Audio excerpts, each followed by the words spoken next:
Ireland, Norway, Spain نے اعلان کیا ہے کہ وہ 28 مئی کو فلسطینی ریاست کو تسلیم کر لیں گے، جس پر ریئیکٹ کرتے ہوئے اسرائیل نے ناروے اور آئرلینڈ سے اپنے سفیر واپس بلا لیے ہیں،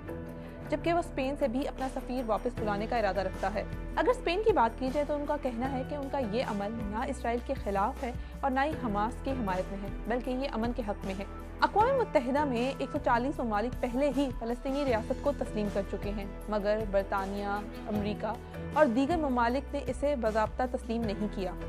فلسطین کو بطور ریاست تسلیم کرنے والے 22 ممالک پر مشتمل عرب لیگ، 57 ممالک پر مشتمل اسلامی تعاون تنظیم اور 120 ممالک پر مشتمل نان الائیڈ موومنٹ شامل ہیں۔ آئرلینڈ، ناروے اور اسپین کے اس فیصلے سے اسرائیل پر کیا فرق پڑے گا؟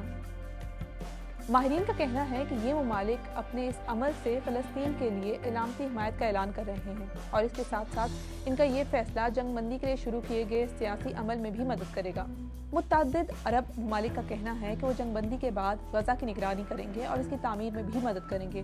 مگر ان کا کہنا ہے کہ اس عمل کے بدلے مغربی دنیا کو فلسطینی ریاست کو تسلیم کرنا ہوگا۔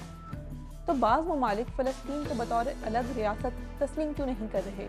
اسرائیل کے ساتھ نیگوشیٹڈ سیٹلمنٹ نہ ہونے کی وجہ سے بعض ممالک فلسطین کو بطور الگ ریاست تسلیم نہیں کرتے، کیونکہ اسرائیل بھی فلسطین کو ایک الگ ریاست تسلیم نہیں کرتا اور وہاں پر قائم موجودہ حکومت غرب اردن اور غزہ میں فلسطینی ریاست کے قیام کے مخالف ہے، کیونکہ وہ سمجھتے ہیں کہ ایسی ریاست اسرائیل کے وجود کے لیے خطرہ ثابت ہو سکتی ہے۔ بین الاقوامی تعلقات اور مشرق وسطیٰ کے امور پر گہری نظر رکھنے والے لندن اسکول آف اکنامکس کے پروفیسر فواز گرجس کہتے ہیں